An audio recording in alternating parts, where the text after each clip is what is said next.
AI engineer बनना चाहते हो लेकिन कंफ्यूजन है कहाँ से स्टार्ट करें, तो बिना कुछ बकवास किए सीधा चलते हैं कंप्लीट रोड मैप की तरफ जो आपको एआई इंजीनियर बना देगा। मैथ से लेके मशीन लर्निंग तक, डीप लर्निंग तक और कुछ रियल प्रोजेक्ट्स, प्लस मैं एग्जैक्ट सैलरी भी बताने वाला हूँ कि कौन कौन से पैकेजेस आप एक्सपेक्ट कर सकते हो। वीडियो एंड तक देखना। वीडियो के एंड में 3 अमेजिंग प्रोजेक्ट्स आइडिया जो आपका रिज्यूम भी बना देंगे और आपका करियर भी। आज हमारी डेली लाइफ में AI is everywhere. Phone unlock करते हैं, इंस्टाग्राम पर रिकमेंडेशंस आते हैं, फोन में फेस अनलॉक करना, इंस्टाग्राम पर रिलेटेबल स्टोरीज आना, गूगल मैप्स में ट्रैफिक प्रेडिक्शन, फोन पे fraud detection. So AI is everywhere. LinkedIn पर रोजाना एआई इंजीनियर की 34,000 से भी ज़्यादा, इंडीड पे 14,000 से भी ज़्यादा रोल्स अवेलेबल रहते हैं। तो इतनी सारी जॉब्स अवेलेबल है एआई इंजीनियर। तो चलो समझते हैं complete road map from start to end. लेकिन उससे पहले रियल स्टोरीज। 3 दिन में प्रॉम्प्ट इंजीनियरिंग करके 30 से 40 लाख कमा लो, ये सब फेक है। रियलिटी कुछ और है। मेरा एक फ्रेंड अभी जॉब कर रहा है, 6 साल का उसका एक्सपीरियंस है, अभी भी उसका सैलरी 28 लाख पर एनम है 6 साल के एक्सपीरियंस के बाद। और उसने अपना जर्नी 2019 में स्टार्ट किया था। रोजाना 3 से 4 घंटे का स्टडी, 6 महीने कंटिन्यूअस आर्टिफिशियल इंटेलिजेंस का स्टडी करके उसको जॉब लगा था। स्टार्टिंग सैलरी इतनी नहीं थी, 6 साल के बाद 28 लाख तक पहुंचा है। तो ये रियलिटी को एक्सेप्ट करिए। 3 या 4 दिन में 30 से 40 लाख, 40 से 50 लाख सैलरी नहीं मिलती। स्टार्टिंग में शुरू में धीरे धीरे स्टार्ट करना पड़ता है एंड धीरे धीरे आप स्केल अप करते हो एंड सैलरी स्लोली इंक्रीज होता है। एवरी ईयर ही इंक्रीमेंट होता है, हर दिन में इंक्रीमेंट नहीं होता। तो ये 28 लाख का सैलरी ओवरनाइट सक्सेस नहीं है। Dedication, consistency and real things, ये रियल प्रोजेक्ट्स उसने किए हैं, इसीलिए ये सक्सेस मिला है। तो एआई इंजीनियर क्या होता है सबसे पहले समझ लेते हैं। तो एआई इंजीनियर एग्जैक्टली करता क्या है, सिंपल टर्म्स में बात करें तो जैसे कि सॉफ्टवेयर इंजीनियर या फिर फ्रंट एंड इंजीनियर डिजाइनिंग करता है, बैक एंड इंजीनियर डेटाबेस के साथ काम करता है, वैसे ही AI engineer AI ML and data के साथ काम करता है। एआई इंजीनियर का काम क्या क्या होता है, तो सिस्टम डिजाइन करना, मशीन लर्निंग के मॉडल्स डेवलप करना, मॉडल्स के एप्लीकेशंस, मॉडल्स को एप्लीकेशंस में इंटीग्रेट करना, एपीआई के थ्रू एआई फीचर्स ऐड करना। तो ये एक परफेक्ट मिडल स्टेज है software engineer and data scientist के बीच में, because data scientist is very R&D things, software engineer is something application development, but this AI engineer is something which is implementation side. So this is nothing but your middle ground. Great opportunity है freshers के लिए, 3 से 4 साल के experience वालों के लिए, या फिर मैक्सिमम 5 से 6 साल के एक्सपीरियंस वालों के लिए। क्योंकि जब आपका एक्सपीरियंस बढ़ जाता है तो ये फील्ड में आना थोड़ा मुश्किल हो जाता है, क्योंकि आपका बैक एक्सपीरियंस गिना जाता है कोई भी इंडस्ट्री में। तो complete road map step by step start करते हैं। सबसे पहला फाउंडेशन होता है जिसमें मैथमेटिक्स इंपॉर्टेंट है। Calculus, probability, statistics, discrete mathematics, ये बहुत सारे टर्म्स आप 12th कक्षा में पढ़ चुके हो, लेकिन अभी थोड़ा रिफ्रेश करने की जरूरत है। पाइथन प्रोग्रामिंग, पाइथन प्रोग्रामिंग इसलिए इंपॉर्टेंट है क्योंकि ये machine learning and data science के प्रोजेक्ट्स में एक स्ट्रॉन्ग लैंग्वेज है, इसलिए जिसके कोर कॉन्सेप्ट्स आपको पता होने चाहिए, जैसे कि वेरिएबल्स क्या है, लूप्स क्या है, फंक्शंस क्या है, ऑब्जेक्ट ओरिएंटेड प्रोग्रामिंग क्या होता है, डेटा स्ट्रक्चर्स क्या होता है, लाइब्रेरीज जैसे कि नमपाई लाइब्रेरीज, पांडा library, data handling.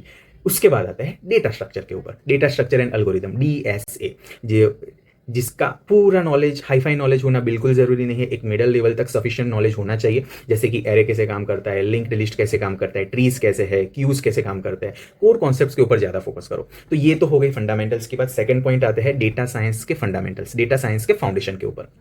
Data science का फाउंडेशन 2 चीजों पे इंपॉर्टेंट है, कैसे आप डेटा हैंडल करते हो और कैसे आप लाइब्रेरीज को यूज करते हो। तो data handling that means data cleaning, working with the different database, वो डेटाबेस में से कौन कौन से इंपॉर्टेंट फीचर्स है वो एक्सट्रैक्ट करना और बाकी की चीजों को क्लीन करना। तो data handling, web scraping, creating the data pipeline, that is the very mandatory things for data scientist. Libraries जैसे कि NumPy libraries, panda libraries, NumPy, pandas, OpenCV, Matplotlib and Seaborn. So this kind of libraries you have to understand if you want to crack the fundamentals of the data science. Third step machine learning के ऊपर आते हैं, तो जिसमें 3 category main है। सबसे पहला supervised learning, second unsupervised learning and third reinforcement learning. Supervised learning label data के साथ काम करता है, जैसे कि email spam detection. Supervised learning that means you have to work with labeled data. Labeled data that means yes और no. For example, the email is coming, so that email is okay or not, spam or not spam. So that is a labeled data. So that is called supervised learning. Second point, unsupervised learning. Unsupervised learning, that means you have to analyze the market. Flight rate is increasing. So that is the market analysis, right? So that means it's a pattern analysis. Third is reinforcement learning. For example, reward point, loyalty points, penalty points. So this kind of thing. For example, reward and penalty के हिसाब से reinforcement learning काम करता है। जैसे कि you have to train your pet. When the pet is obey your conditions, so you have to reward it. If it is not obeying, then you have to penalty it. So अगर वो सच है तो आप उसको reward देते हो, अगर वो गलत है तो आप उसको पेनल्टी चार्ज करते हो। तो ये इस तरीके के पैटर्न के साथ रिइंफोर्समेंट लर्निंग काम करता है। तो एक बेसिक चीज़ें जो मशीन लर्निंग में आपको ध्यान में रखनी है। नाउ मशीन लर्निंग के कुछ स्पेसिफिक बेसिक एल्गोरिदम्स रहते हैं जो आपको पढ़ने चाहिए, जैसे कि regression, classification, decision tree, support vector machine, clustering algorithm, scikit learn library. So this kind of libraries you have to learn in the machine learning. Now अभी बात करते हैं कि फंडामेंटल्स में कितना टाइम लगाना है, डेटा साइंस के फाउंडेशन में कितना टाइम लगाना है, मशीन लर्निंग में कितना टाइम लगाना है। तो फंडामेंटल्स में आप एक महीना लगा सकते हो, डेटा साइंस फाउंडेशन में आप 2 से 3 महीना लगा सकते हो, और मशीन लर्निंग में और 1 या 2 महीना। तो तकरीबन आपका 4 या 5 महीने तक mathematics, data science and machine learning, तो इतनी चीज़ें कवर होगी।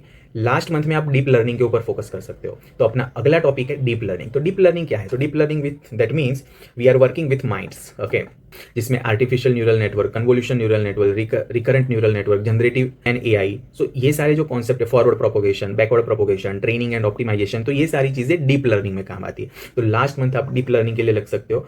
अगर हम 5th पॉइंट की बात करें तो LLM and generative AI. LLM that means large language models, जैसे कि चैट जीपीटी एंड जेमिनी, जो नेचुरल लैंग्वेज के ऊपर काम करता है, जिसको बोलते हैं NLP, natural language processing. Sentimental analysis हो गया, टेक्स्ट जनरेशन एंड प्रोसेसिंग हो गया।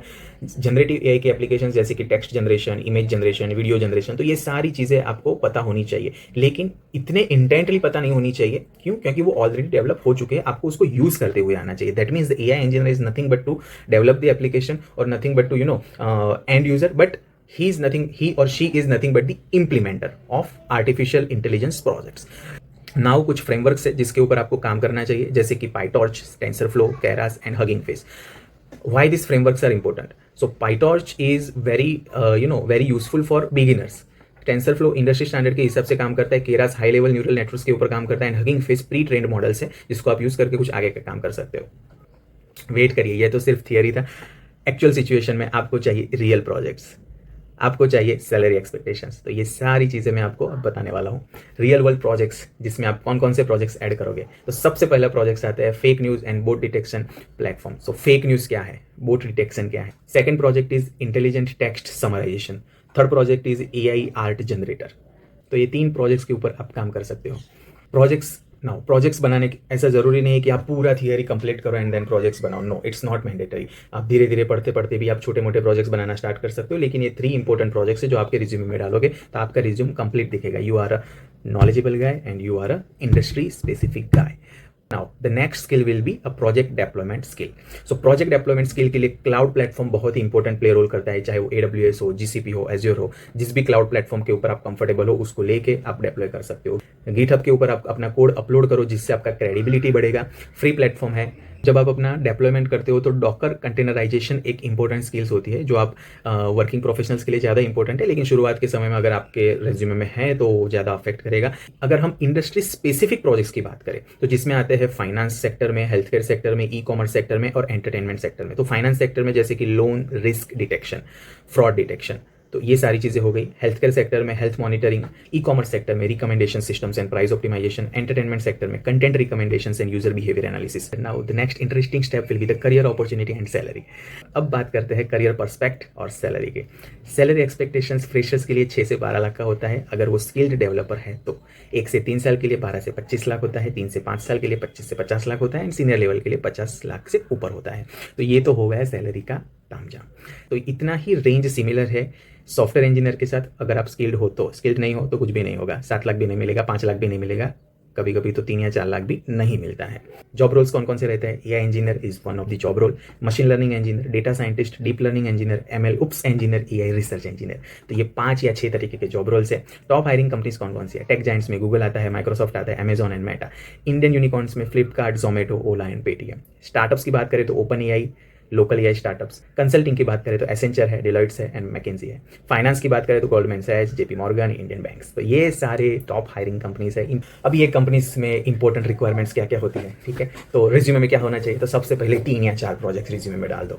वो आपने बनाए हुए होने चाहिए, किसी और से नहीं। गिटहब की प्रोफाइल डालो, उसका लिंक आप रिज्यूमे में डाल सकते हो, क्योंकि वो आपका ऑथोरिटी एंड क्रेडिबिलिटी बताएगा। लिंक्डइन ऑप्टिमाइज कर सकते हो, आप खुद से करो लिंक्डइन ऑप्टिमाइजेशन। जो कीवर्ड्स आपके जॉब डिस्क्रिप्शन में लिखे हुए वो सेम कीवर्ड्स आपके लिंक्डइन प्रोफाइल पे होने चाहिए। प्रोजेक्ट्स के ऊपर ज़्यादा फोकस करो, आपने कौन से प्रोजेक्ट्स किए हुए, प्रोजेक्ट्स में कौन से प्रोजेक्ट्स में क्या क्या वैल्यू एडिशन किया हुआ है, तो उसको बोलते हैं गुड रिज्यूमे। इंटर्नशिप एक्सपीरियंस, हाँ, अगर आपने शुरू के समय में इंटर्नशिप किया हुआ है तो इंटर्नशिप का एक्सपीरियंस जरूर डालिए। वो आपको बहुत ही हेल्पफुल करेगा, because if you are a fresher and you have done internship, that means you have already somehow experienced. किस तरीके से जॉब एप्लीकेशन करोगे, तो डायरेक्टली तो आप वेबसाइट के ऊपर जाके अप्लाई कर ही सकते हो, लेकिन ये कुछ टिप्स है जो आप यूज़ करो। वही कहानी है नेटवर्किंग। नेटवर्किंग बिल्डअप करो, हैकाथॉन्स में जाओ, 4 से 5 महीने के बाद आप इंटर्नशिप ज्वाइन कर सकते हो। तो इस तरीके से आप अपना एप्लीकेशन स्ट्रेटेजी बना सकते हो। तो नाउ अभी आता है माइंडसेट के ऊपर। सक्सेसफुल एआई इंजीनियर बनने के लिए किस तरीके का माइंडसेट इंपॉर्टेंट है? Consistency, that is the first point. रोजाना 3 से 4 घंटे का स्टडी कंपलसरी होना चाहिए। आपका एटीट्यूड लर्निंग एटीट्यूड होना चाहिए। आपका एटीट्यूड इंप्लीमेंटेशन वाला एटीट्यूड होना चाहिए। 5 से 6 महीने का डेडिकेटेड स्टडी करो, थोड़ा पेशेंस रखो, डेफिनेटली हो जाता है। सबने किया है, आपका भी हो जाएगा।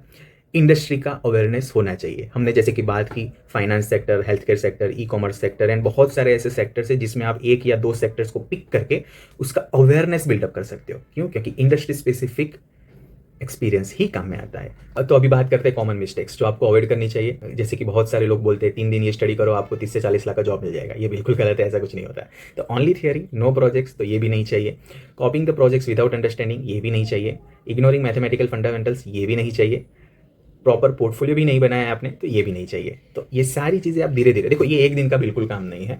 ये 5 से 6 महीने का डेडिकेटेड एक आपको रोड मैप बनाना पड़ेगा। जो रोड मैप मैं आपको समझा रहा हूँ उसी तरीके से आपको रोड मैप बनाना पड़ेगा। हाँ, हालांकि कभी कभी होता है कि कोई प्रोजेक्ट आपको हार्ड लग गया है तो वो प्रोजेक्ट कंप्लीट नहीं हुआ, लेकिन ठीक है, आपने अटेम्प्ट तो किया वो प्रोजेक्ट्स को। कोई सिंपल प्रोजेक्ट्स फिर आप कर लो, लेकिन प्रोजेक्ट्स करना बहुत जरूरी है। तो ये 4 से 5 महीने या फिर 5 से 6 महीने का जो पूरा रोड मैप है वो आपको फॉलो करना पड़ेगा। Without following nothing will happen. Okay, Kaggle पे जाओ, जहां से आप डेटा सेट डाउनलोड कर सकते हो। वो डेटा सेट को आप क्लीन कर सकते हो और उसके ऊपर एल्गोरिदम आप रन कर सकते हो। लास्ट में यही कहना चाहता हूँ, एआई इंजीनियर बनना आपके लिए सबसे बेस्ट डिसीजन होगा। लाइक करें, शेयर करें, सब्सक्राइब करें और अपने फ्रेंड सर्कल में इसको शेयर करना बिल्कुल ना भूलें। लास्ट में एक बात और कहना चाहता हूँ, रिमेंबर फ्रेंड्स, हर एक डेटा साइंटिस्ट, हर एक एआई इंजीनियर पहले फ्रेशर ही था। आपका बैकग्राउंड मैटर बिल्कुल नहीं करता, आप किस डेडिकेशन से काम करते हो वो मैटर करता है। चैट जीपीटी, जेमिनाई एंड बहुत सारे एआई टूल्स बनाने वाले पहले फ्रेशर्स ही थे, बिगिनर्स ही थे। ये टाइम एआई रिवॉल्यूशन का है, तो be the part of that AI revolution. Start करिए अभी से। मैथमेटिक्स, पाइथन, प्रोजेक्ट्स, कुछ भी हेल्प चाहिए कमेंट में लिखिए, पर्सनली हेल्प कर सकता हूँ मैं, डोंट वरी। और फ्यूचर इज एआई, आप भी इसका पार्ट बन सकते हो। Best of luck for your journey. Thanks.